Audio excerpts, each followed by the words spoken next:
Are you tired of leading transformation change efforts only to see the results fade away within a matter of weeks or months? Do you feel stuck as a change agent in how to break the cycle of delivering mediocre change results? If so, you're not alone. Many change leaders struggle with this issue. But the truth is, there's a formula for change transformation that can help you crack the code. Let's discuss.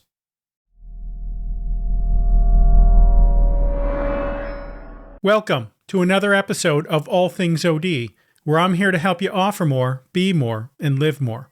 Whether you're serving as an OD practitioner, change management professional, or business transformation consultant.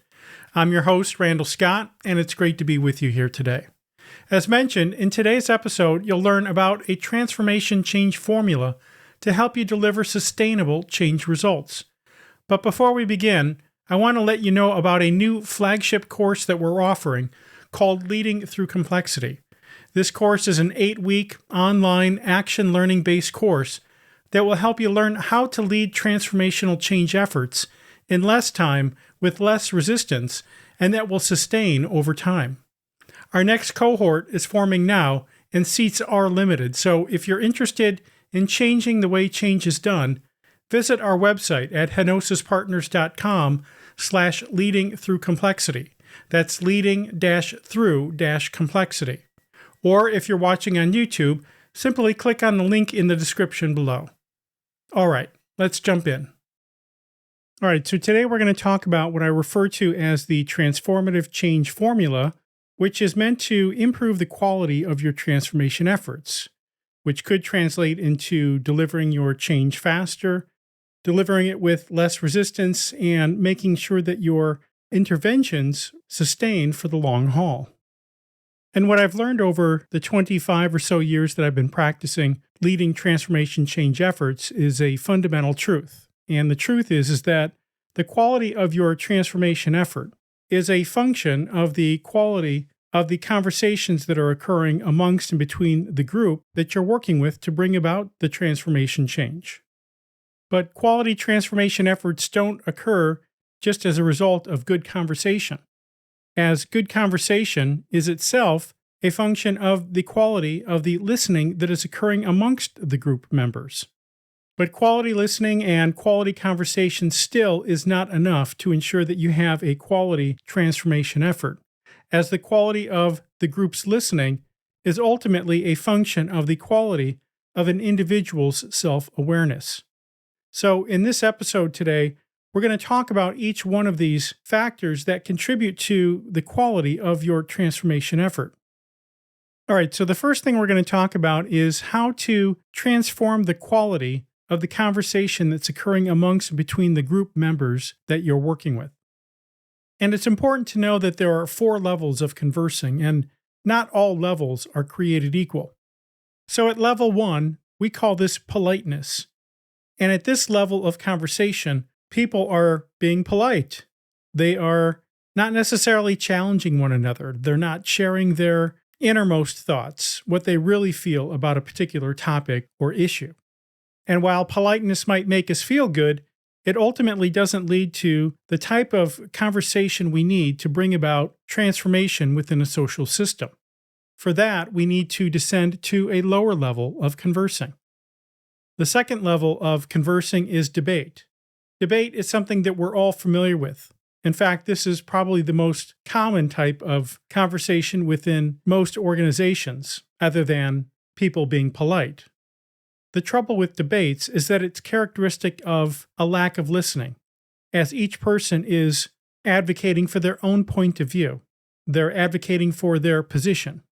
And in doing that, they leave little time or effort or space to listen to others in what they have to say.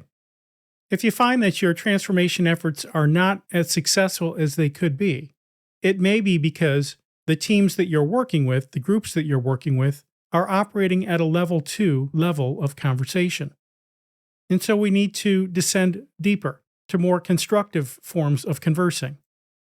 At level 3, we engage in more of a dialogue than a debate. In a level 3 dialogue, not only are people sharing their internal thoughts and perspectives and point of views on the issues or challenge at hand, similar to what is occurring at level 2. But in addition to that, they're also affording themselves opportunity to listen to others, to put themselves into a more receptive state, to consider hearing other people's perspectives and points of view. And so this is a far more effective level of conversing than debate. But there's another level of conversing that the team that you're working with can descend into, and that is a level 4 flow. And at level 4, the conversing begins to happen from the field. It becomes more of an emergent type of conversation. A level 4 flow discussion leads to highly generative types of conversations to bring forth the new ideas, new opportunities, new innovations. And you'll know that you're in a level 4 discussion because you'll exit that conversation or that discussion altered in some fundamental way. What we're hoping for, where we want to be, is to engage our teams, the individuals we're working with, in minimally a level 3 dialogue or level 4 flow type of discussion, as it is at these levels of conversation that lead to more transformative change. So the question becomes, well, how do we do this? How do we deepen the conversation from level 1 to 2, 2 to 3, and 3 to 4? I'm going to share with you some very simple strategies on how to do that. So if you find your team is operating at level 1, where everyone is being polite to one another, and you're wanting to descend the conversation to level 2, to that of a debate, so as to expose minimally what people really think about a particular issue or topic, then what I have found successful is just to say something controversial, say something taboo. As I find in doing that, it triggers others or gives permission to others to say something controversial too. And so suddenly, the conversation very quickly descends from everyone being polite to one another to more of a debate where people are now finally sharing their inner feelings and perspectives and points of view about the discussion topic. Now, in order to descend the conversation deeper from a level 2 to a level 3, I have found the strategy or tactic of engaging in first-person storytelling or sharing a personal vulnerability with others as a great way to deepen the level of conversing. And so the strategy here is simply to be vulnerable, to share something about yourself, to tell a story that will expose you in some way. And again, in doing this, it suddenly gives permission to everyone else to do the same. So the conversions that we see at this level, from level 2 to level 3, can happen very quickly, usually with just one sharing of storytelling and personal vulnerability. And finally, a tactic that you can use to descend from level 3 to level 4 is to simply sit with the silence, to embrace the silence. As I read once somewhere, silence can be a good teacher. And so, as it turns out, at a level 4 level of conversing, there may be as much silence as there is actual conversing. And this is fine, because it's in the silence that we're also learning. At level 4, silence is the voice. So, practicing these 3 simple strategies will help you deepen the quality of conversation within your groups or teams that you're working with. So, next we consider what you can do to transform the quality of the listening that's occurring amongst the group or team members that you're working with. And as with conversing, there are 4 levels of listening. The first level is what's referred to as downloading. And downloading speaks to the situation or scenario where an individual is actually not listening at all. That in the course of listening to you, they're thinking of their own reply, their own rebuttal, as opposed to taking in your words and really sort of comprehending what it is that you're having to say. So with this level 1 type of listening, it results in an individual essentially just reconfirming what they already know, because they're not listening to you or to anyone else. They're listening to their own inner voice and, again, preparing for some type of rebuttal or response. The second level of listening is called factual listening. And with this type of listening, we descend deeper to at least start acknowledging disconfirming data. So we're starting to notice differences between how I think and what I feel and know and what others are saying, and whether what others are saying is different from what I know. So factual listening is an improvement from level 1, but still, it's quite limited in its own way. At level 3, we refer to this as empathic listening, and this is a listening from being inside the shoes of another. This is a form of listening where we are now seeing through someone else's eyes. We're practicing empathy. And so this is a significant improvement over level 2 factual listening because now I have stepped outside of myself, stepped outside of my context, if you will, to consider the context or perspective and point of view from another person's vantage point. And finally, with level 4 listening, this is what we refer to as generative listening. And with generative listening, this is about listening for what wants to emerge, listening from the field, so to speak, and seeing what wants to emerge. And as with conversing, it's at level 3 and 4 where we want to be, as at these levels of listening, it will lead to far better conversation and therefore far more effective transformation change efforts. So how do we descend from level 1 to 2, 2 to 3, and 3 to 4? Well, there are some simple strategies that you can follow. So if you're wanting to deepen the level of listening amongst the group or team that you're working with from level 1 to level 2, you could simply instruct them to listen for disconfirming data. Or if this is something that you're wanting to improve upon yourself as a practitioner, this is what you would do. So rather than just be consumed by your own thoughts and the sort of inner chatter that might be occurring within your mind, we are purposefully listening for disconfirming data, listening for what's different from what we already know. To deepen our listening from factual listening, level 2, to level 3, empathic listening, the strategy here is to suspend and redirect our thinking, our thoughts, to put ourselves into the shoes of another. So as we suspend our thoughts, we're redirecting our energies, our focus on putting ourselves into the shoes of another to understand their perspective, their point of view.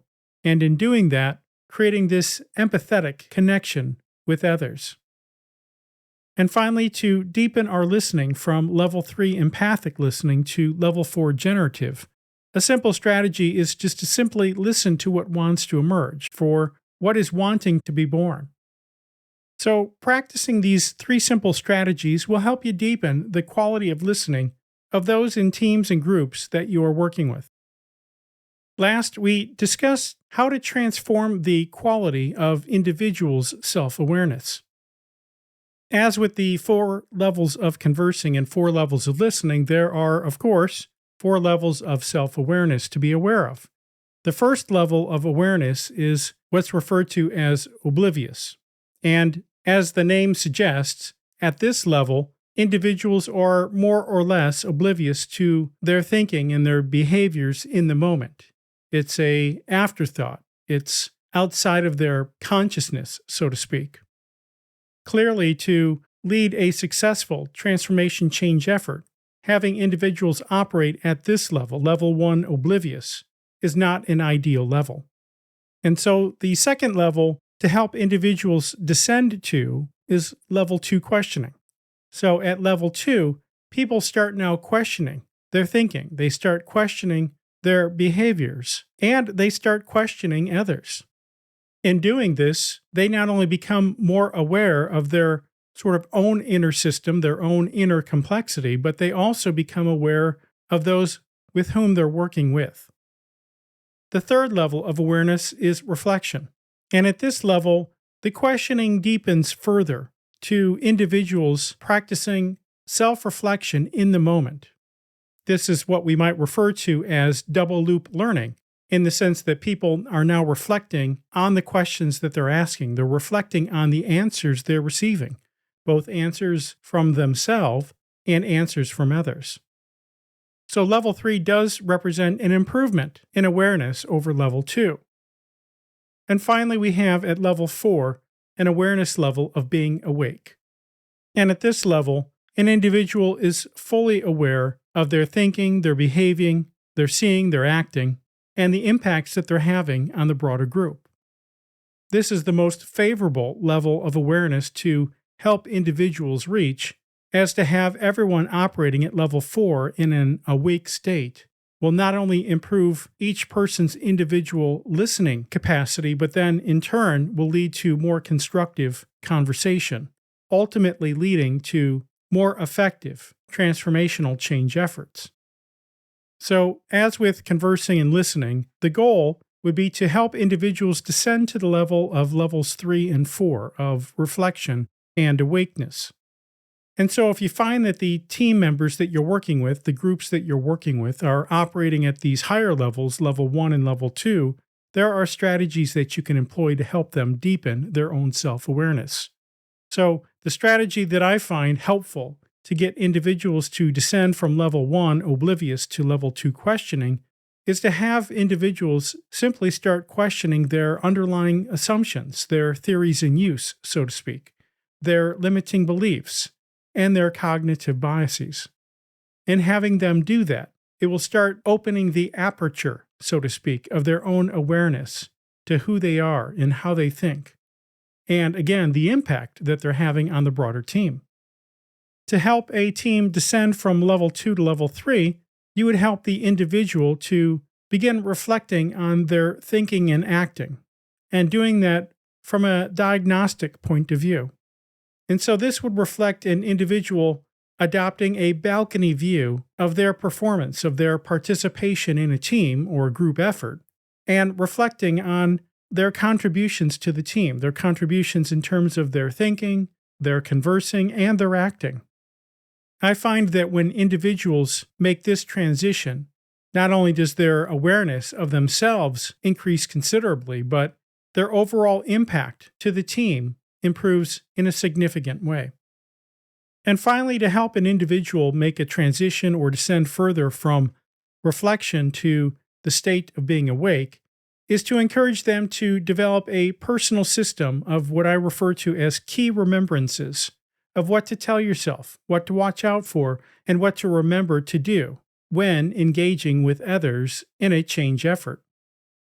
To develop a personal system of key remembrances, it could be as simple as typing up a short list of, again, things to tell yourself, things to watch out for, and things that you should remember to do, and using that list, that checklist, as a personal job aid to keep one's awareness at a level 4 awake state. So these simple strategies will help you deepen the quality of self-awareness when working with individuals. So to sum things up then, what we can say is that the function of the quality of an individual's self-awareness will positively impact the quality of a group's listening. And the quality of a group's listening will positively impact the quality of a group's conversation, how it converses with one another. And it's that quality conversation that ultimately will lead to improving the quality of your overall transformation effort. So this is the Transformative Change Formula. And if all you did was to address these 3 things, to employ these sets of strategies to increase an individual's self-awareness, to improve the quality of a group's listening, and to improve the quality of a group's conversations, you'll go a long way towards delivering change efforts that are faster, that incur less resistance, and that, most importantly, sustain over the long haul. Well, that's it for this episode. I hope you found the content in this episode helpful. Please share your comments below, and if you like this video, hit the subscribe button and click the bell to get notified of all future weekly episodes. Also, don't forget about our upcoming course, Leading Through Complexity. If you're interested in participating in our next cohort, you can register on our website at henosispartners.com/leading-through-complexity. That's leading-through-complexity. Or if you're watching on YouTube, simply click the link in the description below. Thanks again for tuning in, and we'll see you on the next episode.